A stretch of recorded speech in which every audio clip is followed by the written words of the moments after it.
Hello, World of Tank Blitzers. It's a Littlefinger. Yes, it's time for a full tank review in the T25 American Tier 7 Tank Destroyer. You guys have been asking for a full tank review for quite some time now.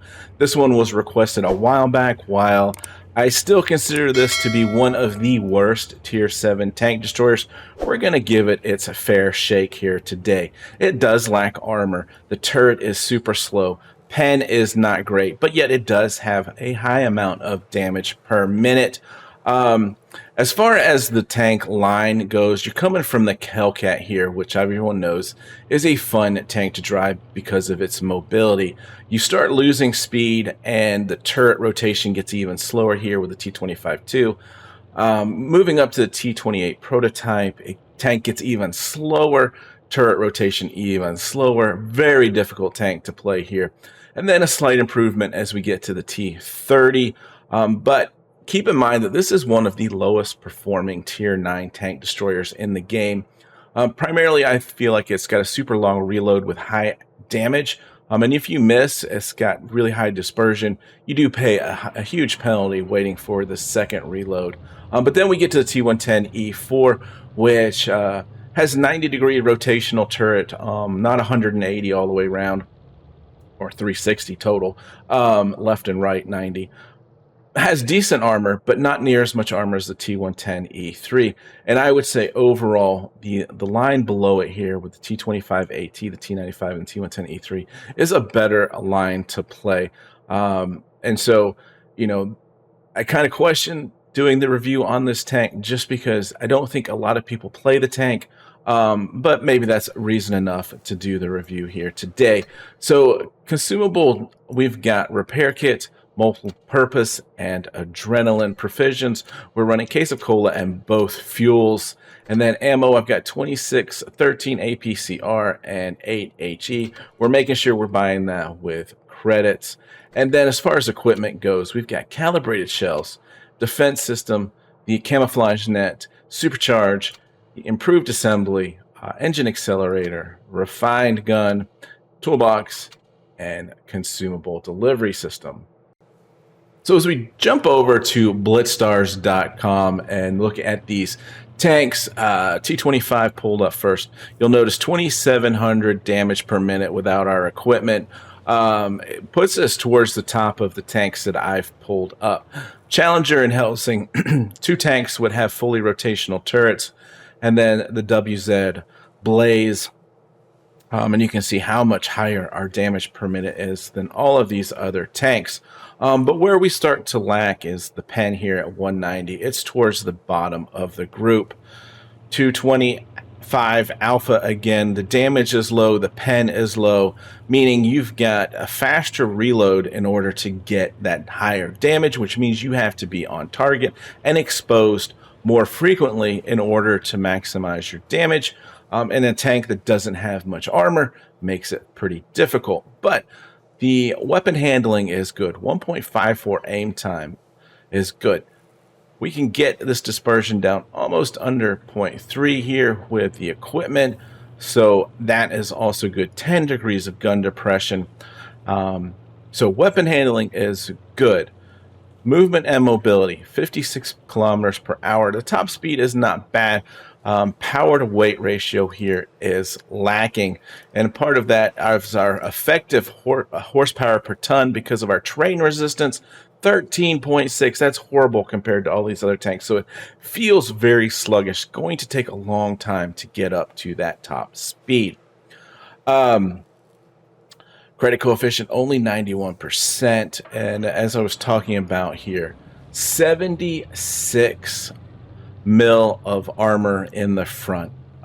We do have a little bit of spaced armor. I'll talk about that in a second, but if you look at this average win rate, 48.6, that's horrible compared to these other tanks, and I think that just goes to reinforce my thought here that this is just a bad all-around tank and difficult to play. So hopefully you can get some tips out of this as we switch on over to Armor Inspector here. Interesting to note is you do have a nice amount of spaced armor on the front. This is basically the entire gun mantlet is spaced armor here. So when you've got tanks shooting HE at you because you don't have much pen, if the shot goes into this area, it tends to bounce. And I've actually got this pulled up with a T29 Tier 8 American light tank because you'll see this come into play several times as we play one of the games here. So not a lot you're going to be able to do in order to make this thing armor's more efficient here at all. You know, it does have some nice gun depression there at 10 degrees, but you have to way over angle this thing. You won't be able to get a shot off. So just keep that in mind, guys, as we start into some replays. All right, guys, here's the first battle here. Desert Sands. We are top tier. And just wanted to point out kind of a little bit of the lack of pen on this tank. And talk about, you know, play style and positioning of this tank. So you don't have much armor, right?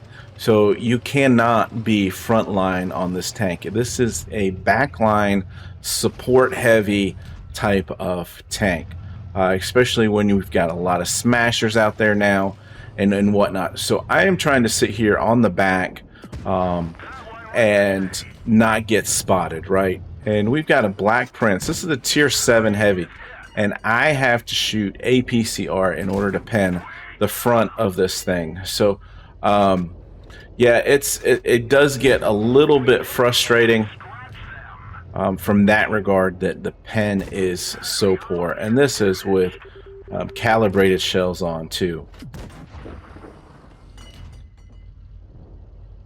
So looks like we've got a little bit of a tank advantage here on this side of the map. So figure it's time now to go ahead and stop shooting all of those shells and get moved in here and see if we can't help support our heavies. You'll notice the tank does take time to get up to its top speed. And just trying to assess, you know, what the best plan of attack is here.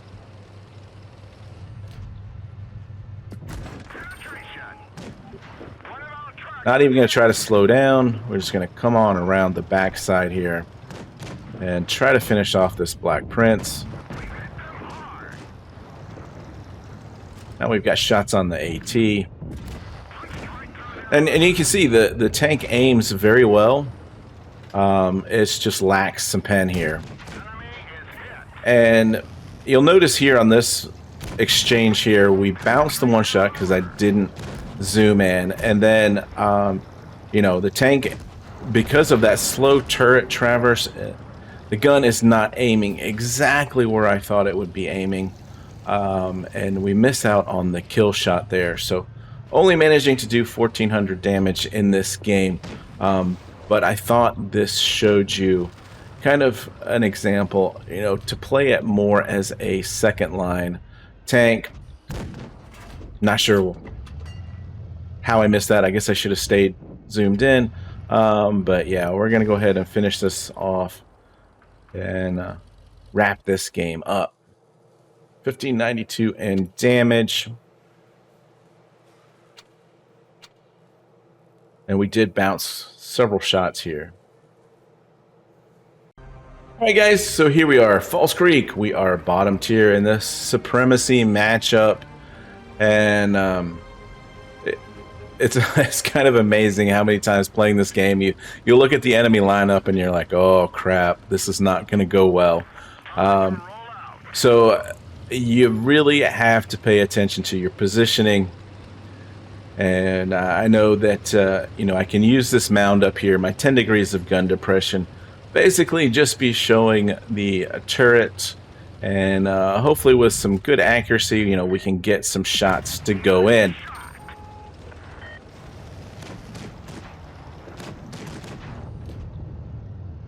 Get our first shot to go in on the Annihilator.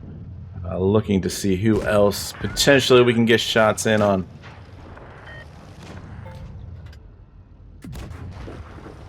There's another Black Prince. And our Annihilator just got killed.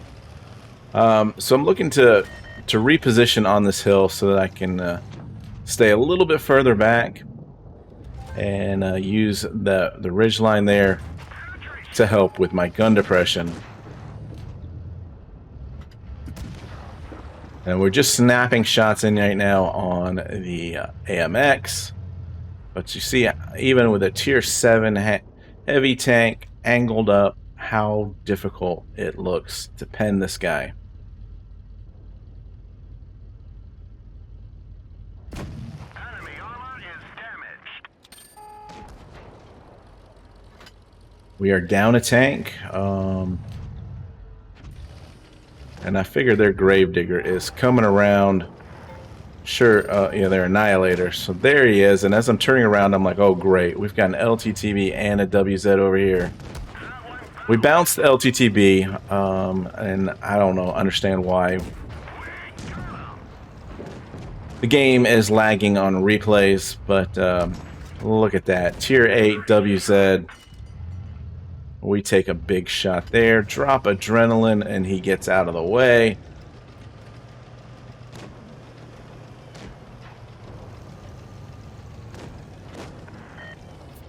And now we're in a world of hurt. Trying to finish off the WZ first. Biggest gun. Get him out of the way.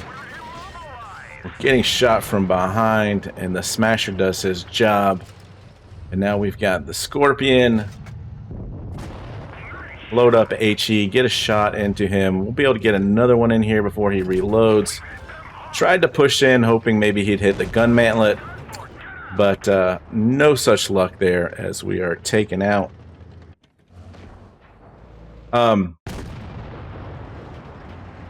As you can see here, Panther manages to get a kill and run away and hide as we cross over the 1,000 mark there. But a very intense battle. The back of the map, you know, we tried to stay hidden as much as possible. Put us over 2k damage, had a couple shots bounce, which is pretty common with this tank. Alright guys, so here's the last game that I wanted to show you, and yeah, you can see they've got a couple T29s on the other side. On mines here, obviously a good map for a tank destroyer, one of the few maps that supports a nice sniping spot at the back of the map. We've got two heavies, they've got two heavies. Cognizant of the fact now that meta on this map has changed, and heavies typically go around through town cap area, expecting T49s to rush up high, but not seeing that happen. We've got the Black Prince up there, so we're still missing a heavy tank. There's the E75, so there's both of their heavies. They've come up to the middle here, and obviously I'm not going to be effective if their heavies aren't pushing, and their meds are all behind them supporting.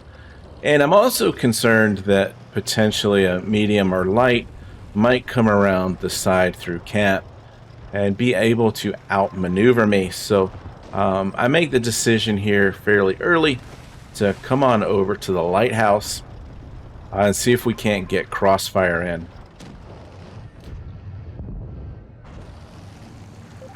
They've lost two pretty early, but this game is going to be quite close here at the end. And you'll see at the difficulty, all that red, just a small sliver of green on the side cheek to pen. Trying to get into cover from those TDs that we know are in their spawn area.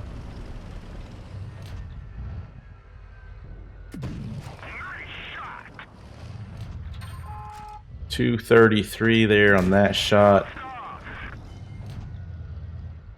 We bounced that one, and sure enough, there's their TDs. I see the SU is there, and I don't realize that the SU is looking at me. I know I can reload and get 2 shots to his 1. So we'll go ahead and make sure that that second shot goes in.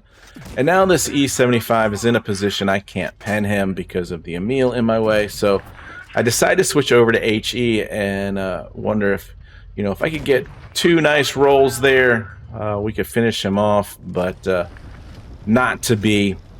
Sometimes that HE can come in handy, especially on very low hit point tanks. T29 is still sitting in spawn, and I've got to know that, you know, I'm spotted. Can't afford to take a big shot from one of those tanks, so waiting to get unspotted when the T49 comes at me here. And there's that first shot. I think it goes into my track. Oh, wow, this is amazing here. Yeah, basically I'm keeping him in the water and I'm keeping him in front of me here. But even that is difficulty. And there goes that shot into my gun mantlet. And we're able to finish him off. Wow, the lag is real, guys. Even on replays. It's kind of annoying.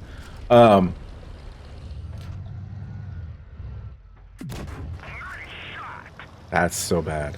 But anyway, we're going to get a few more shots here into the SU as he is forced out of his camping spot here. Unfortunately, we don't get the kill shot there, but we did inflict quite a bit of damage on him, putting us over 2,500. Not bad for bottom tier on this map, and how we started out. Remember, 2 of their tanks were dead before we got even our first shot off. So keep that in mind, guys, especially about the gun mantlet and some of these derp guns that are going to be shooting HE at you.